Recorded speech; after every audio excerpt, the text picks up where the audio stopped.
Hello, beautiful people, and welcome to a snowy and cold East Providence, Rhode Island for this Super Saturday, January 6th, 2024, and this wacky little wrestling show starts right now. Welcome to the Cerebral Smack Talk. What is up, ladies and gentlemen? I am Google MF Michael Fletcher alongside the boys, Anthony Florio and Michael Bullock. Gentlemen, we got SmackDown Live, the New Year's Revolution, and AEW Collision to boot here tonight. So let's dive right on in with SmackDown Live, the New Year's Revolution, and it was held um, from the Rogers Center, the Rogers Arena in Vancouver, British Columbia, Canada, on Fox. We started off with the final match to determine the number one contender for the United States Heavyweight Championship. Santos Escobar going up against Kevin Owens. Logan Paul showed up and was at ringside, and Logan Paul got to witness Kevin Owens winning the tournament 16 minutes and 35 seconds. Wow, what a way to start the show. Excellent match, really good fight. You could easily make an argument for fight of the night over here. So at the end of the day, I could give this easily 3.5 to 3 3/4. You could make an argument for 4. You can. But this was at least 3.5 to 3 3/4. It was an excellent matchup. Both guys did everything that they needed it to do. To me, well done. Nothing more to say. Anthony Florio, it is all yours. Well, I'll tell you, MF, Kevin Owens sold his storyline Broken Hand excellently, building heat and setting up a come-from-behind battle that saw him drop Escobar with a stunner for the win. A post-match right hand to the face of the loudmouth Logan Paul only further endeared the prize fighter to the people and set up what is arguably Owens' highest profile battle since he and Sami Zayn defeated the Usos at last year's WrestleMania. And it was a hard-fought, ultra-competitive bout, and now Kevin Owens has an opportunity to win the United States Heavyweight Championship from Logan Paul at the Royal Rumble in 3 weeks. Logan Paul taunted Kevin Owens, reminding fans of their established issues. Joaquin Wilde and Cruz del Toro attacked Angel Garza and Humberto Carrillo, assuring that they did not interfere in this match. Logan Paul put over his short rise to the top and the fact that he is a star, while Owens and Escobar had to work for everything they got. And, you know, Corey Graves' running gag in which he reminds everyone never to suplex Kevin Owens because he always counters it is good. So I agree. I'm going to give this, I think I will give it 4 stars, you know. It's definitely one of the fights of the night for sure. And the outcome, no surprise here. So not much more to say here. Phenom, Michael Bullock, come on in. You know, we had our SmackDown chat last night like we always do. And, nothing left to say except we weren't surprised by this outcome. We all knew Kevin Owens was going to win this match. And now Kevin Owens has a date with Logan Paul at the Royal Rumble for the U.S. title. Yep, he's got that date with Logan Paul at the Royal Rumble, and yeah, I mean, we knew that this was the right outcome. I mean, there was no way they were going to have Santos Escobar win this one because of his ongoing feud with his former Latino World Order brothers. So, and yeah, they took out Humberto Carrillo and Angel Garza to make sure they had no say in this. So, yeah, it was a really good match. I'll give it 3.5 to 4 on this one. So, there's really nothing more for me to say except Fletch. Let's move on.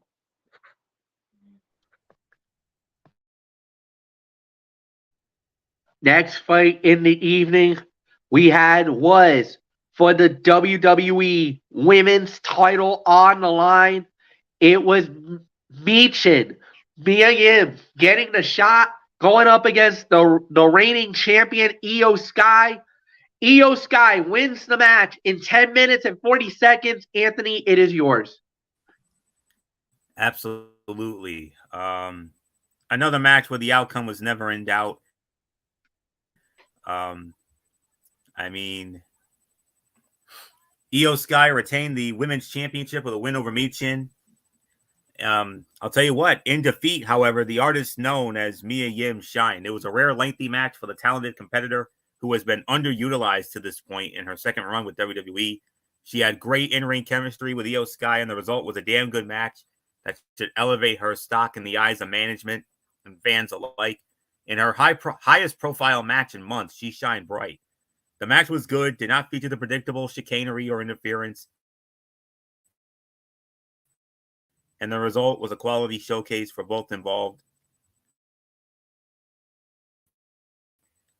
Her knees up, throwing a moonsault attempt, and delivered a dragon suplex. So, 3.25 stars, teetering on 3.5. Well, and who's next for Io? I don't know. I mean, Bianca Belair wants another shot at it, but we'll have to wait and see what happens with it. So, not much more to say here. Michael Bullock, come on in. 3.25 stars, my rating. And just like with the first match with Owens and Escobar, another match where the outcome was never in doubt. But don't be at all. I mean, but we're not at all. She is a former Impact Wrestling Knockouts champion in her own right, so she's no stranger to championship gold. Yeah, she is no stranger to it with what you told me. But yeah, Michin definitely gave Io a run for her money here. But at the end of the day, this was the right outcome. The champion stays the champion. And yeah, I'll give it about 3.25 stars as well. So yeah, the big question now is what's next for Io? Who's going to be the next to challenge her for that title? So we'll have to wait and find out. So it's yours, Fletch. Yeah, this is going to be very interesting to watch as we'll probably find out how it goes. But yeah, I'd say about 3, solid, pretty good. So next up we had was a tag team fight, Pretty Deadly, and they were going to go up against Butch, and they told Butch, well, you just got to have to find yourself a partner. Well, he did find someone. He went and dipped into the waters of NXT to pull out Tyler Bate. Tyler Bate and Butch won the match in 8 minutes and 34 seconds. Michael Bullock, it is yours.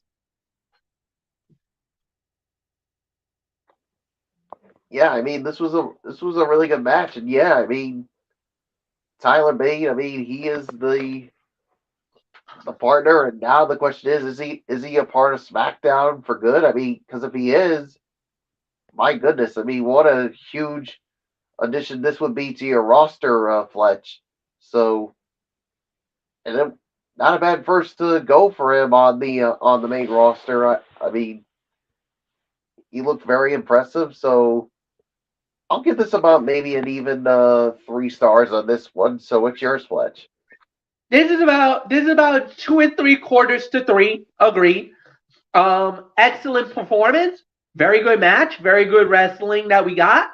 And at the end of the day, I think they got the right guy.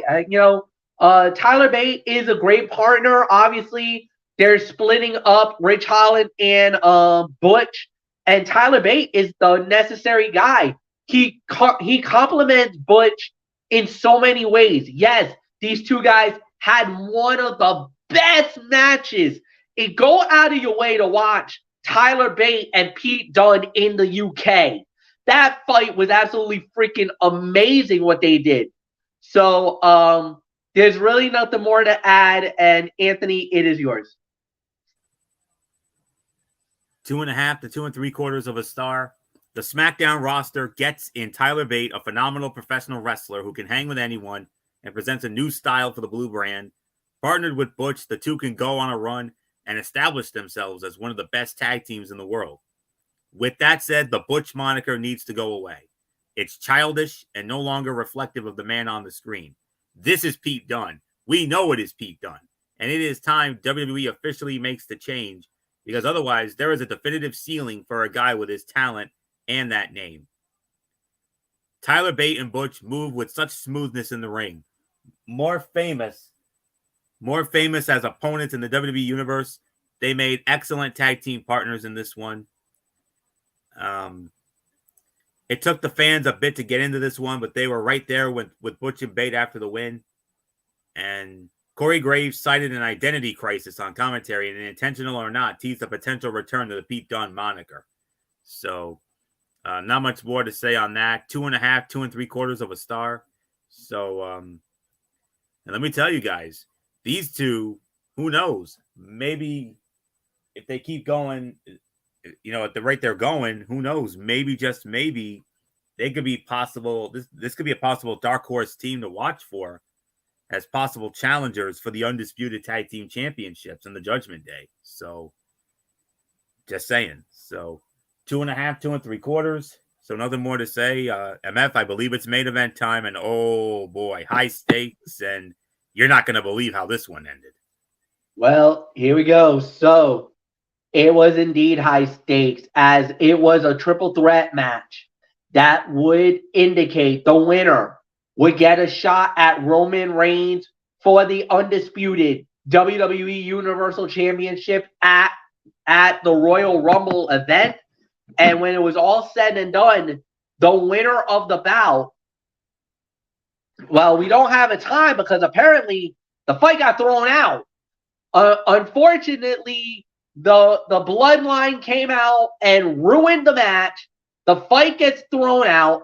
It was a no contest, only to realize that exactly is what happened. And now everybody's like, well, what does that mean?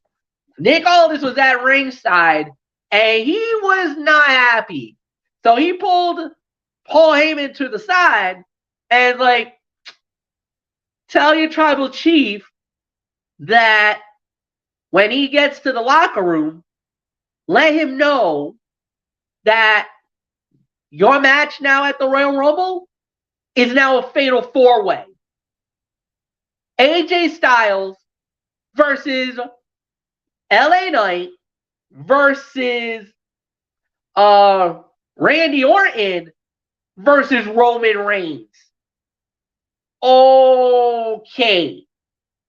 We all know how that's gonna. Now this just got interesting. So this got very interesting. And you know what the thing is? I was hoping for a Randy Orton, Roman Reigns one-on-one, but man, does it get higher. AJ has an axe to grind with Roman Reigns. Randy Orton has had a problem with the bloodline for the longest time. LA Knight came dangerously close to winning the title at Crown Jewel. And now here we are with a possible title fight on our hands. With a major title fight on our hands at Tropicana Field in St. Pete. Well, this just got interesting. Obviously, the fight gets thrown out. It's an automatic NA. Sad way. Sucks that that's the way that the show ends. But boy, do we get a payoff at Royal Rumble. Tampa? Oh my God. You thought you were going to get a one-on-one with Roman Reigns. Now you get a fatal 4-way for the belt? Dude, good luck, y'all. Have fun with that. Anthony Florio, it is yours. Told y'all you wouldn't believe how it ended. I mean, all right. The match that preceded the monumental revelation was quite good and had fans in Vancouver on the edge of their seats, rooting for all three at varying points in the bout. Randy Orton was the most over, but LA Knight was right there with him, right there behind him, proving the creative team's efforts to keep him hot have worked. The match at the Rumble should be damn good and will ignite discussion about Reigns dropping the title to set up a match with Rock. With The Rock, that does not hold the top prize in the company from Cody Rhodes or any other main event stars that may be in line for a push. And then from there, the crowd heat for this main event is an entirely different beast than anything else on this show. LA Knight countered the RKO with blunt force trauma, but Styles stopped referee Charles Robinson's count, preventing the megastar from winning the match. AJ Styles attacked the bloodied forehead of LA Knight, an interesting development in this bout.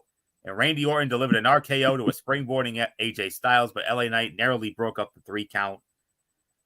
It's going to have to be an NA because of what happened, but it's not often we say this, but a rare fight of the night here.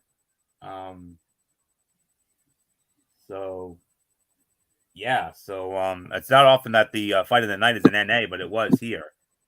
I have conflicting scores here. I saw one article say 16 and a half minutes. I saw another that said 1940, but regardless of how long the match was, it's an NA here. But I would have given this another 4 to 4.25 stars. You could have made an argument for this to be the fight of the night, even with the NA finish. But yeah, so I'll be honest, MF, Michael Bullock and I, throughout the chats we have, whether it's a Raw chat or a SmackDown chat or what have you, ever since this match was announced, we all had we were both under the impression that it was going to be Randy Orton, that Orton was going to get the Duke here. But, well, I mean, that would have been the predictable route. We all know how McMagma always liked to go predictable. But Triple H, on the other hand, Papa H and his creative team, well, they decided to throw us one hell of a curveball. What a curveball we got here. And who knows? There's an outside chance Roman could lose the title here. That would be monumental if Roman were to lose the title at the Royal Rumble. And that would just blow everything up.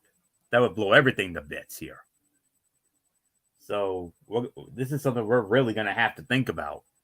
At least we got 3 weeks to think about it. So there isn't anything else left for me to say on this. So it's going to have to be an NA, even though it was the fight of the night here. But Michael Bullock, I mean, you and I thought for the longest time it was going to be Randy Orton.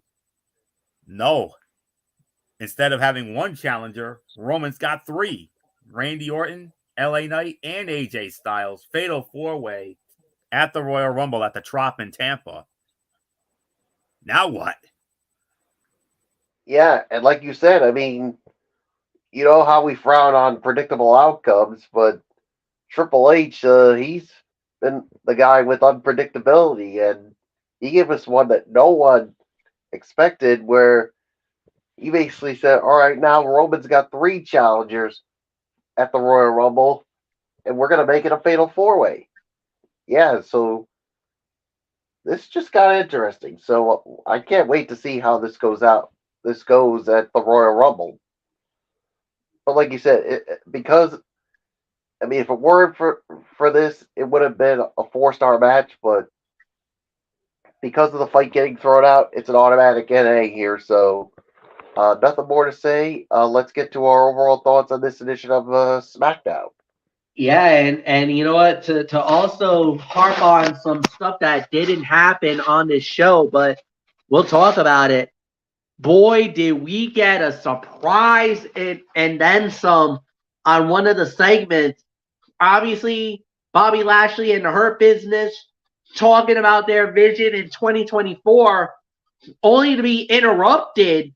And you saw Karrion Kross, you saw Scarlett, but then there were 3 individuals we did not see for a very long time. Paul Ellering showed up. When I saw that, I'm like, no. Are they there? Yup.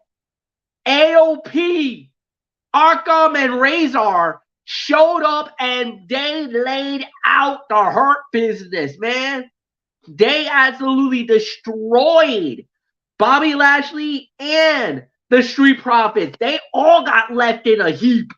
You're like, oh my Lord. Yo, guys, We need to talk about that. We'll talk about it in the overall review. Anthony Florio, you lead off on that. Holy cow. Oh, yeah, Bullock and I, man, I'll tell you. I mean, we marked out, and, well, I'll say it like this. After weeks of cryptic promos, Karrion Kross reintroduced the Authors of Pain to the WWE Universe as Akam and Razor attacked and laid out Bobby Lashley and the Street Profits last night. This was a great angle that not only silences any doubts about Lashley and the Street Profits being full-blown baby faces, but also instantly elevates Karrion Kross and AOP as a force on Friday Night SmackDown. Faction battles are always fun when they involve fresh faces and can finally elevate a competitor, especially Karrion Kross, to the heights some have expected for him since his days in NXT. They are even more so. Lashley admitted that 2023 was frustrating for him because the work he put in did not net the results he wanted. He followed up by saying the highlight was linking up with the Street Profits. Scarlett has obviously dyed her hair. She's sporting dark hair now. Doesn't matter what color her hair is. She still looks great. And Corey Graves said it had been 4 years since AOP has been in a WWE ring. And when you put it that way, the phrase, quote unquote, time flies is more apparent. But segment of the night, no question about it. Well, it's obviously the segment of the night because that was the only segment of the night here. But what a moment here. AOP's back along with Karrion Kross, and you got Scarlett, and of course you got the Bad Apple himself, the Hall of Famer Paul Ellering, who took the Legion of Doom. We all know he was the brainchild behind Animal and Hawk, the LOD, and I'm sure Animal and Hawk were smiling down from heaven above, seeing their manager still doing some great things at this point in time. So great to see him back. Great to see AOP back. There's nothing left to say, guys. Segment of the night here, Michael Bullock. I leave you with these 4 words. Papa H strikes again.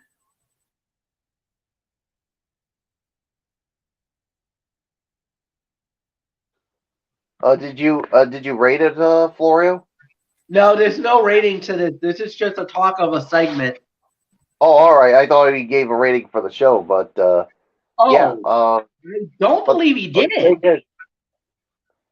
No, he never did. Oh, okay. I thought we were talking about the segment as a whole. I apologize. No, that's okay. Let me give you my. Well, I had a. It's only a quick thought anyway. Sure, go. This was one of the best episodes of SmackDown of the Papa H regime. The in-ring action was fantastic. New contenders to the top titles at the Royal Rumble were crowned, and we had another noteworthy storyline development in the form of Karrion Kross and AOP's newfound union. A lot happened.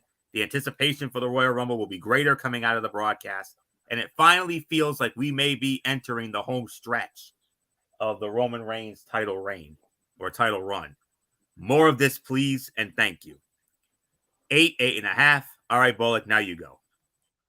Yeah, when it comes to that segment, I mean, it was the segment of the night. I mean, yeah, it's good to see the Authors of Pain and, of course, Paul Ellering back, and now with this new forming this faction with Karrion Kross and Scarlett. Yeah, I'm interested to see where this goes. And yeah, the moment I saw Scarlett with dyeing her hair, I'm like, oh, Florio's probably gonna. He's probably like having his eyes bug out, like whoa.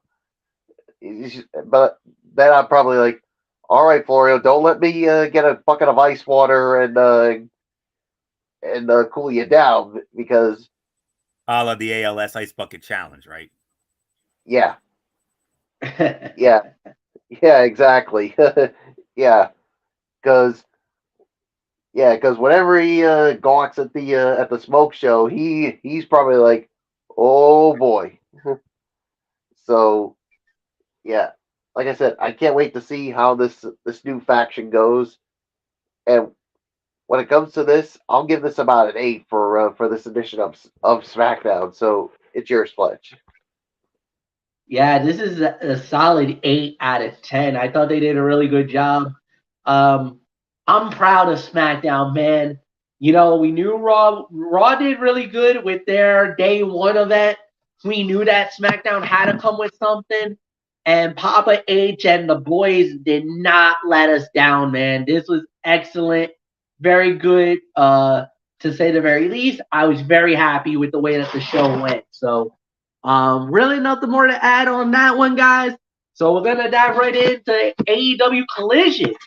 Before we to finish off our evening, we started this one off with Darby Allin and Sting going up against the workhorsemen, JD Drake and Anthony Henry, and it was Sting and Darby Allin winning the match in 2 minutes and 50 seconds, which um okay, I guess. I mean, look, if this is like a farewell for Sting, look, he was wrestling in Charlotte. He's got a lot of great memories of Charlotte, North Carolina.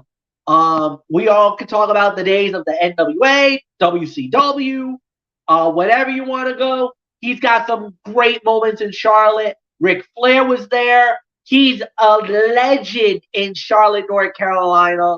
So for us, this was great. This was fine. I wish the match could have been a little more than what we got, but I get it. Fair, whatever.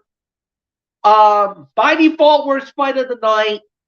Maybe 1.5, because the time was wicked short, less than 3 minutes. So fine, Anthony. It kind of felt a little wonky in certain areas. I didn't really care too much about this match. It was just way too short.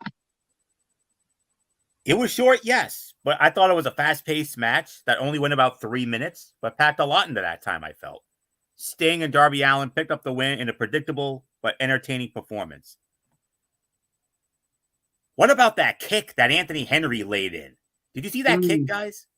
The kick Anthony Henry used to trip Darby Allin on the apron looked great, and Darby Allin had a nice bump to sell it. JD Drake's move where he tosses someone up onto the apron and then clotheslines them when they bounce back is great. Seeing Anthony Henry hit a moonsault will never get old, and Darby Allin's coffin drop onto Anthony Henry was shot at the perfect camera angle. 1 to 1.5 stars. It is the worst fight of the night, yes. So there was no question about that. So predictable outcome, but now Sting and Darby Allin will be competing in a much more competitive match coming up Wednesday night on Dynamite at the Daly's Place in Jacksonville. They're going to be squaring off against 2 members of the Don Callis family, Konosuke Takeshita and Powerhouse Hobbs. And it's not going to be a regular tag team match, guys.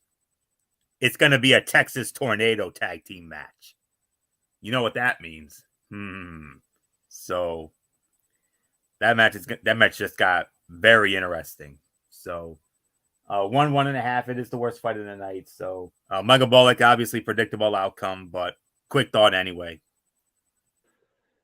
Yeah, predictable outcome. 1 star for me as well. So not going to get too much into it. So let's move on, Fletch. Yeah, so here we go, guys. Next up after that, our next match of the evening, it was Eddie Kingston putting the Continental Crown title on the line against Trent Beretta, winner of the bout, 15 minutes and 15 seconds, and still the Continental Crown champion, the Mad King, Eddie Kingston. Anthony Florio, it is yours. 3.5 to 3 3/4 of a star. These 2 men were allies at All In. So they came into this bout with a level of respect for each other instead of the usual animosity we expect from opponents. This was a hard-hitting, ugly match that featured some stiff strikes, big bumps, and even a little blood after a chop from Eddie Kingston caught Trent Beretta on the nose. The Mad King has been on the best run of his career for the last year, but Trent Beretta has spent the last few months reminding everyone just how good he is when put in situations like this. Unfortunately for Mama Sue's son, he is going to have to keep waiting for an AEW singles title. After a couple of near falls, Eddie Kingston secured the win. With the Continental Crown Championship, all 3 titles are still technically separate. But when they are defended together, this is what it's called. At some point, Eddie Kingston may lose just 1 or 2 of the titles. Eddie Kingston chopped Trent Beretta in the face at one point. It was a brutal hit that busted Beretta's nose open, but he regrouped at ringside and kept going like a champ. He looked like he might have had a broken nose. And Trent Beretta hit a nice trio of German suplexes. Excellent match. 3.5 to 3 3/4 of a star. Not much more to say. Michael Bullock, theme of the night, predictable outcomes, but the loser of the match ended up looking good in defeat. And we saw it with Escobar against KO. We saw it with Michin against Io Sky. Now we can say, hey, Trent Beretta can say, hey, I hung with Eddie Kingston. I may not have won, but I looked damn good in defeat. Yeah, he definitely looked really impressive. I mean, he hung around with Eddie Kingston, and yeah, he gave him all he could handle. But at the end of the day, the Mad King retains the championship. So 3.5 to 3 3/4 of a star. So it is yours, Fletch. Yes, indeed. And then we do indeed move on to the next fight of the evening.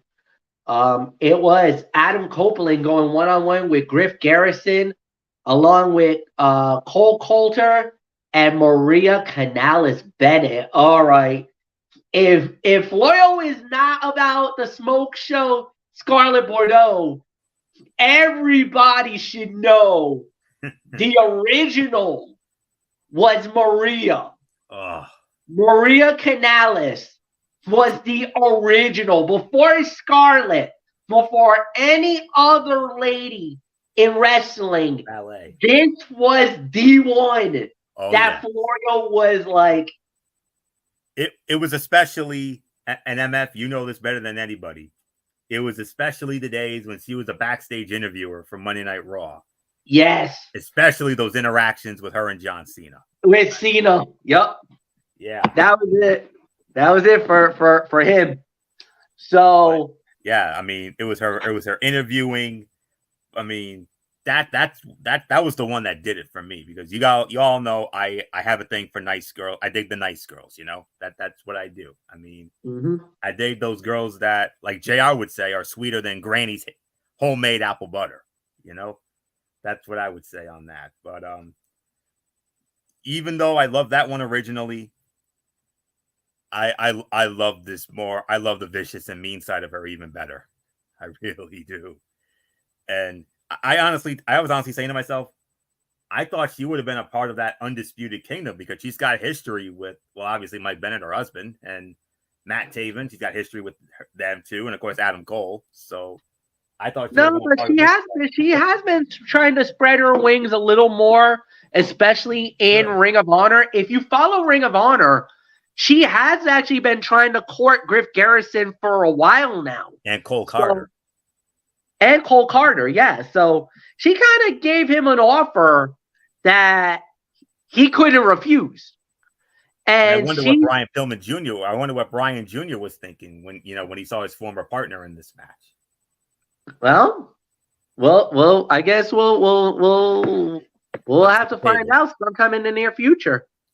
Let's set the table for the match. What do we have? Adam Copeland and Griff Garrison. So what happened here?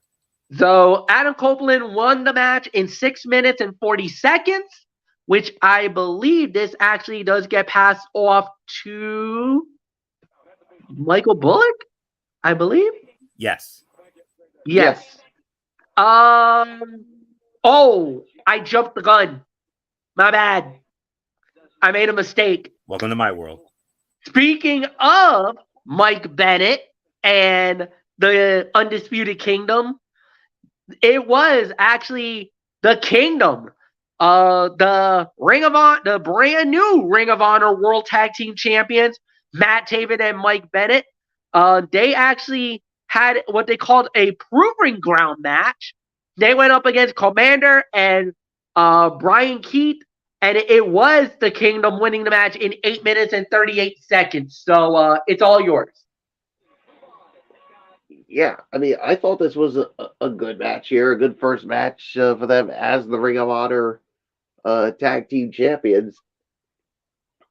I mean, yes, it could have been better, but you really want to get this team over and the new faction as well over. So yeah, good first showing. So I'll give this about maybe 2.5, maybe 2 3/4. So it's yours, Fletch.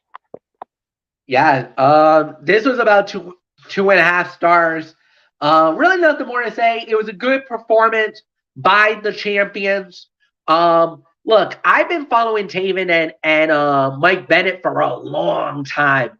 This goes way just beyond wrestling or way beyond Ring of Honor or for Taven, he was the former Ring of Honor world champion. Bennett, his success in Impact Wrestling, had a brief stint in WWE that never really panned it out. But these two guys are local boys. They have come through the ranks of Rhode Island and Massachusetts. Actually, as a matter of fact, Bennett actually has something up in Boston, working with some local guys. I remember the Fed back in the day, with Beyond Wrestling, that they were performing here. So there's a little bit of a personal connection for us, because we know Bennett, we know Taven a little more personal than the rest of the universe does. So we can legitimately say that, hey, we can say that we've seen them around. And I know one guy who actually got the lucky opportunity to meet Mike Bennett and Maria in person. One of my 2184 crew guys. So, I mean, at the end of the day, it was pretty cool. So, nothing more to say. Anthony, it's yours. Now, this was what was called a proving ground match. Are you familiar with those matches, MF? A proving ground match is basically, it's like a contenders match. If you win that match, then you receive a future title match with that respective champion. So this is kind of more or less like a eliminator type fight, is what we can call it. And unfortunately, for Commander and for Brian Keith, they've been eliminated. Right. I'll dive a little bit more because this is the first I've ever heard of this match. Because I don't really follow Ring of Honor, MF. I know you do. I mean, you follow it way more than Bullock and I do. But I actually do know. The commentary team explained it during the match here. 10-minute time limit, and if the potential challenger lasts the whole 10 minutes without getting pinned or submitted, or if they score a pin or submission on the champion, then they would get a future title shot. So that's basically what the proving ground match is. Great concept.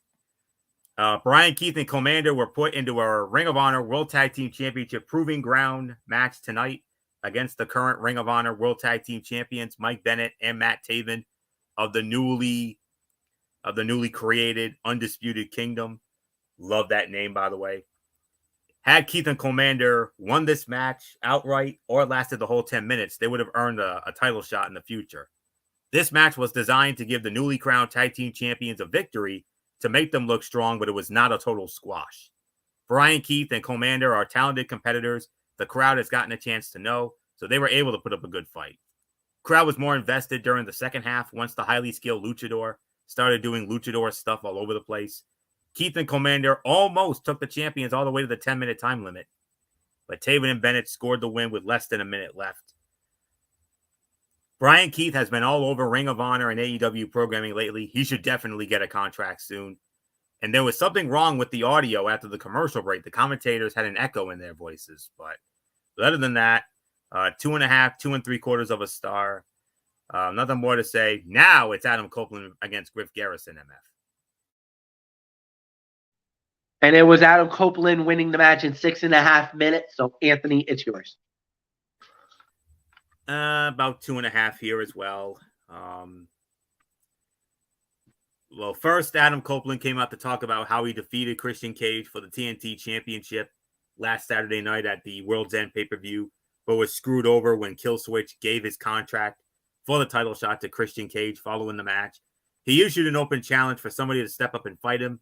That was quickly answered by Griff Garrison with Maria Kanellis and Cole Carter. And this could have been a 2-second squash match and nobody would have batted an eye, but they actually worked a solid match for several minutes that made Griff Garrison look better than he ever has on AEW television. Was this a match of the year candidate? Absolutely not.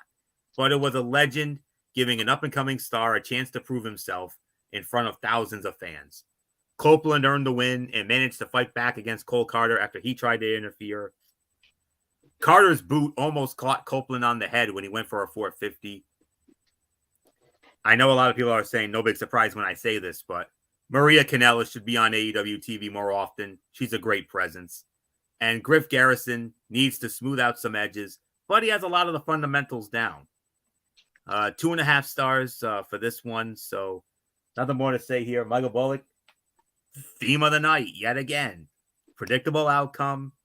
The more established star wins, but hey, Adam Copeland made Griff Garrison look really good in the 6.5 minutes they had. 2.5 stars. Oh yeah, he definitely did. And of course, like you said, Adam Copeland was taking his frustration out after he got screwed out of the TNT Championship thanks to that whole contract thing with Christian. So yeah, nice win for him. So what's next for Adam Copeland? Who knows? So there's really nothing more for me to say. So it's your Sledge. All right. And 2.5 stars, predictable. Nothing more to add there. Kara Hogan went one-on-one with Sky Blue. Sky Blue wins the match in 8 minutes. Michael Bullock, it's yours. 2.25, 2.5 on this one. I mean, they obviously want to continue the build with this new character that Sky Blue has. So, yeah, the outcome to me was never in doubt. So, it's your Sledge. Best way to say it, solid match, predictable outcome. However, it's kind of that theme of the night. Sky Blue more established. They're giving her a bigger run, but Kara Hogan looked pretty good in a losing effort. So really nothing too bad to say about this, but 2.5. Anthony, go. 2.5. 2.5, 2 3/4. These women have a lot in common. They are similar in size, height, and strength. They use a similar style of offense, and they have both spent time playing second fiddle to someone else. The difference is that Kiera Hogan got out from under Jade Cargill's thumb, while Sky Blue is still firmly under the control of TBS champion Julia Hart. Even with so much in common, Kiera Hogan and Sky Blue seem to have difficulty finding their groove. The pace fell off somehow, almost like they couldn't quite make it out of second gear. Sky Blue getting the win by submission with a Dragon Sleeper. Kiera Hogan is such a talented wrestler. Shockingly, AEW doesn't use her more. At least it's not as much as Impact Wrestling did when she was there. And Kiera Hogan has a decent super kick. I know. I've seen it. So, yeah. So my only gripe about it is Kiera Hogan definitely deserves some more time on TV because, I followed her in Impact Wrestling, obviously. One time she was one half of the Knockout Tag Champions. And, so, it is what it is, but we'll see what happens in the future. But for right now, this was only 2.5, teetering on 2 3/4. So nothing much more to say except, let's move on to our next match, which features a gentleman who, we're all big fans of it. And he went up against a young man who also has ties to Impact Wrestling from years ago. Andrew Evitt going one-on-one with Claudio Castagnoli. Claudio winning the match in 3 minutes and 15 seconds. It was a showcase fight for Claudio. Andrew Evitt did have a little bit of offense, but very little. It wasn't really anything to speak of. This is unfortunately maybe 1.5, 1.25. That's all I can really give it. It was more showcase for Claudio, but like I said, Andrew Evitt try to make a little something out of it, but it didn't really do much for me here. So too short for my liking. 1 to 1 1/4. Anthony, go. 1 1 1/4. The littlest giant in pro wrestling got a spot on Collision tonight when Andrew Everett faced Claudio Castagnoli. Everett got in a little bit of offense, but this was essentially a squash match that gave Claudio the easiest win of his AEW career. 1 1 1/4. Bullet, go. Yeah, 1 1 1/4. Yeah, you pretty much said everything. So let's just move on. Well, there's nothing more to move on to. Main event. It was FTR versus Buddy Matthews and Malachi Black. Winners of the bout. 21 minutes, 30 seconds. FTR. Anthony Florio, it is yours. Fight of the night. 4 1/4, 4.5 stars. FTR is one of the best tag teams in modern wrestling, and Malachi Black and Buddy Matthews are both incredible athletes in their own right. Putting them in the ring together was an easy recipe for success. This was physical and action-packed, which is exactly what you want out of a main event on any show. It's hard to find anything to complain about because this was pure fun from bell to bell. Brody King tried to get involved toward the end, but was thwarted by Daniel Garcia with a steel chair. After several near falls and this is awesome chants, Dax Harwood was able to get the win by reversing a pin on Buddy Matthews to keep him down for the 3 count. House of Black, however, ended up taking them out to end the show, standing over their unconscious bodies as Julia Hart rang the bell 10 times. It's funny how Buddy Matthews went from being on 205 Live in WWE to being called one of the biggest and strongest competitors in AEW by the commentary team. Dax Harwood does everything just a little bit stiffer than the average wrestler. Even a simple shoulder block looks like it has some extra impact when he does it. The way Buddy Matthews broke up a pin by hitting Cash from the top rope and making him land on Dax and Black was awesome. 4 1/4, 4.5 stars. Fight of the night. No doubt about this one. So, nothing more to say. Michael Bullock, another week and another excellent Collision main event. Yeah, another excellent Collision main event. 4 1/4, 4.5. I mean, what a match this was. Definitely a great way to end the show. I mean, yeah, FTR with the win here. So, yeah, there's really nothing more to say on it. So, let's get it over. Oh, it's your Fletch, I should say. Yeah, no doubt about it. This was an excellent main event. 4 1/4, 4.5. I don't think there's really much for us to say on this one. So, it's overall review, and Michael Bullock, you lead off.